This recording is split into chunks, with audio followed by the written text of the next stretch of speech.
Last video में हमने पढ़ा था बे को किसी भी हुरूफ के साथ मिला के कैसे पढ़ते हैं। जैसे बे के साथ में अलिफ लग गया है तो बा, बप, बिप, बुप, बप, बिप, बुप। आज की इस वीडियो में हम पढ़ेंगे जीम, चे, हे और खे। इनको किसी भी हुरूफ के साथ मिला के कैसे पढ़ा जाता है। आप सभी लोग मेरी लास्ट तक वीडियो देखिएगा। इसमें आपको मैं बिल्कुल ज़ीरो लेवल से पढ़ा रही हूँ, जिससे आपको स्टार्टिंग से उर्दू पढ़ना और लिखना आएगी, बट इसे मिस मत करिएगा, इसे पूरा देखिएगा। चलिए हम शुरू करते हैं। जीम, जीम इस शक्ल में होता है देखिए, लेकिन जीम को अगर हम किसी हुरूफ के साथ मिला के लिखते हैं, जैसे जीम को यहाँ हमने अलिफ के साथ देखा है लिखा, तो इसको कैसे पढ़ेंगे जा। जीम और ज़बर लगा हुआ है तो ये जीम के साथ अलिफ मिला के पढ़ा जाता है जा। इसी तरीके से ये जीम है, जीम की शक्ल आप देखिए कैसे लिखा हुआ है, जीम के ऊपर ज़बर लगा हुआ है और बे के साथ मिला के हम पढ़ेंगे जब, जा जब। जीम है, जीम के नीचे ज़ेर लगा हुआ है और इसको बे के साथ मिला के पढ़ेंगे, पढ़ा जाएगा जिब। जीम है, जीम के ऊपर पेश लगा हुआ है और बे के साथ मिला के अगर हम पढ़ते हैं जुब। देखिए जा, जब, जिब, जुब। इसी तरीके से आप यहाँ देखिएगा जीम कैसे, जीम की शक्ल आप पहले देखिए जीम कैसे लिखा हुआ है। अब जीम को हम यहाँ ऐसे लिखेंगे और जीम को जीम के साथ मिला के पढ़ेंगे, या ज़बर लगा हुआ है, जीम को जीम के साथ मिला के पढ़ेंगे तो पढ़ा जाएगा जज। जीम है, जीम को जीम के नीचे ज़ेर लगा हुआ है और जीम को जीम के साथ मिला के पढ़ेंगे जिज, जज, जिज। जीम है, जीम के ऊपर पेश लगा हुआ है और इस जीम के साथ मिला के अगर हम पढ़ते हैं तो ये पढ़ा जाएगा जुज।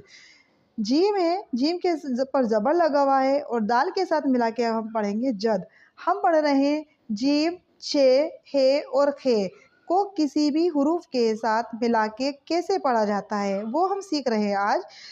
जीम है, जीम के नीचे ज़ेर लगा हुआ है और जीम को दाल के साथ मिला के अगर हम पढ़ते हैं तो पढ़ा जाएगा जिद। जीम है, जीम के ऊपर पेश लगा हुआ है, इसको दाल के साथ मिला के अगर हम पढ़ते हैं तो पढ़ते हैं जुद। अब देखिए अभी तक हम जीम पढ़ रहे थे, अब हम पढ़ेंगे खे। खे देखिए कैसा है, आप खुद देखिए, खे के ऊपर एक नुक्ता लगा हुआ है और खे की शक्ल देखिएगा। बट खे को किसी हुरूफ के साथ मिला के अगर हम पढ़ते हैं और खे की शक्ल आप देखिए, खे को रा के साथ मिला के हम पढ़ते हैं और ज़बर लगा हुआ है तो पढ़ा जाएगा खर। खे को, खे के नीचे ज़ेर लगा हुआ है और रा के साथ मिला के हम पढ़ेंगे तो पढ़ा जाता है खिर। खे के ऊपर पेश लगा हुआ है और रा के साथ मिला के अगर हम पढ़ रहे हैं तो पढ़ा जाएगा खुर। खा है, देखो खे के ऊपर ज़बर लगा हुआ है और हम सीन के साथ मिला के हम पढ़ेंगे तो पढ़ते हैं खस। खे के नीचे ज़ेर लगा हुआ है, सीन के साथ अगर हम मिला के पढ़ते हैं तो खिस। आपको मैंने फर्स्ट वीडियो में बताया था कि ज़बर, ज़ेर और पेश की जो आवाज़ निकलती है, ज़बर में आ की आवाज़ निकलती है, ज़ेर में ई की आवाज़ निकलती है और पेश में ऊ की आवाज़ निकलती है। तो वो जो हमने पढ़ा था उसके बाद हम ये सब चीज़ें पढ़ रहे हैं। इसमें आप देखिए खर, आ की आवाज़ है खिर, ई की आवाज़ है खुर, ऊ की आवाज़ है। इसी तरीके से सभी हुरूफ में आ और ई और ऊ की आवाज़ निकलेगी। देखिए खे के ऊपर पेश लगा हुआ है और हम इसको किसी हुरूफ के साथ मिला के अगर हम पढ़ते हैं तो पढ़ा जाएगा खुश। खे, खे के ऊपर ज़बर लगा हुआ है और ये शीन है, इसको हम मिला के पढ़ेंगे खश। अब खे है, खे के नीचे ज़ेर लगा हुआ है और शीन के साथ हम मिला के पढ़ते हैं तो खिश। खे है, खे के ऊपर पेश लगा हुआ है और शीन के साथ मिला के हम पढ़ेंगे खुश। खे है, देखिए सॉरी ये जीम आ गया, अब जीम देख लीजिए आप कैसा है। जीम ये है, जीम और खे में हमें एक फ़र्क नज़र आता है। देखिए जीम के नीचे नुक्ता होता है और खे के ऊपर होता है, ऊपर होता है तो वो खे कहलाता है और जीम अगर नीचे है तो वो जीम कहलाएगा। ये हम बता चुके हैं फर्स्ट वीडियो के अंदर। आपने अगर नहीं देखी है तो प्लीज़ आप मेरे लिंक में जाइए, वहाँ से आप इसे देख लीजिएगा। जीम के ऊपर ज़बर लगा हुआ है, स्वाद के साथ अगर हम मिला के पढ़ते हैं तो पढ़ा जाता है जज़। जीम के नीचे ज़ेर लगा हुआ है, अगर हम पढ़ते हैं तो स्वाद के साथ मिला के पढ़ेंगे तो जिस। जीम के ऊपर पेश लगा हुआ है, हम स्वाद के साथ मिला के पढ़ते हैं तो जुज़। जीम के ऊपर ज़बर लगा हुआ है, अगर हम स्वाद के साथ मिला के पढ़ते हैं जज़, जिज़, जुज़। इसी तरीके से जीम है, जीम पे ज़बर लगा हुआ है, अब त्वा के साथ मिला के हम पढ़ते हैं जत। ज़ेर लगा है तो पढ़ेंगे हम जित, पेश लग रहा है तो हम पढ़ेंगे जुत। खे है, अब देखिए जीम पढ़ रहे थे अभी हम, जीम के नीचे आप देखिए नुक्ता लगा हुआ है तो वो जीम कहलाता है, शक्ल सेम वही है। अब यहाँ हम देख रहे हैं शक्ल सेम वही है, सिर्फ नुक्ता ऊपर कर दिया गया है तो ये ख पढ़ने में आएगा। अब खे के ऊपर ज़बर लगा हुआ है और तुआ के साथ मिला के अगर हम पढ़ते हैं तो पढ़ा जाता है खत। खे के नीचे जेर लगा हुआ है, त्वा के साथ मिला के हम पढ़ते हैं तो पढ़ते हैं खित, खुत।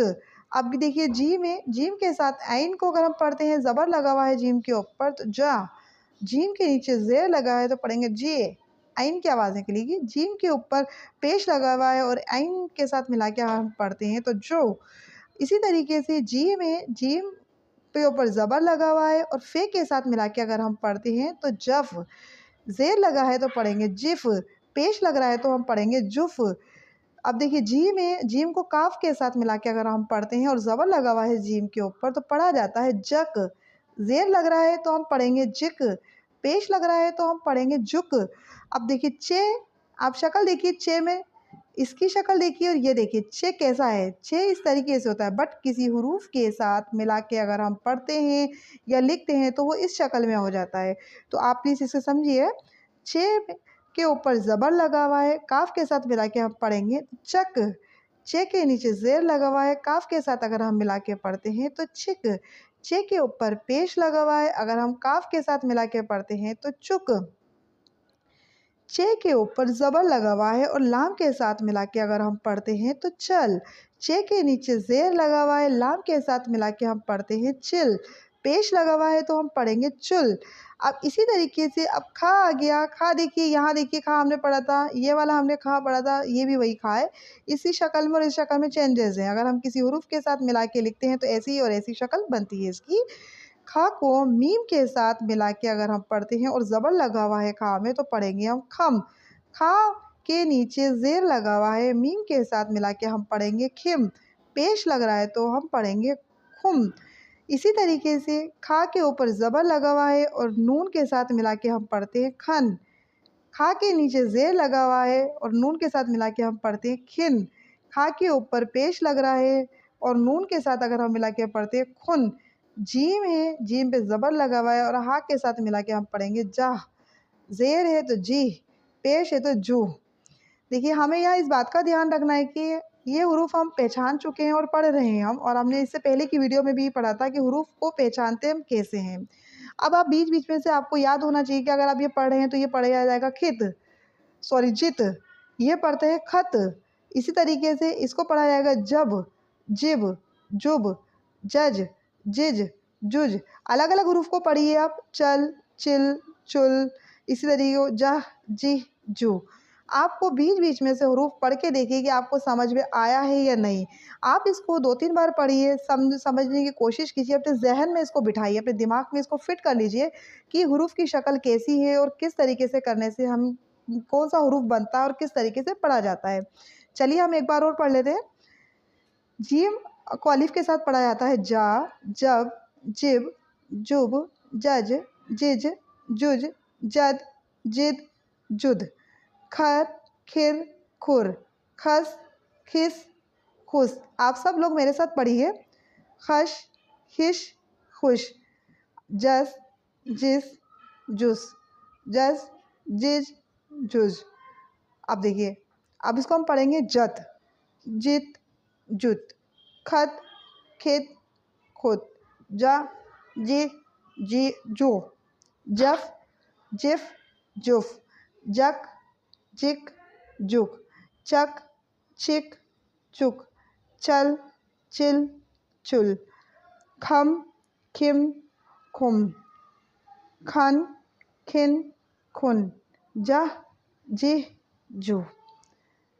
मैंने आपको आज के सबक में जीम, चे, हे और खे को किसी भी हुरूफ के साथ मिलाकर कैसे पढ़ते हैं वो आपको समझाया है। आप इसे पढ़िए।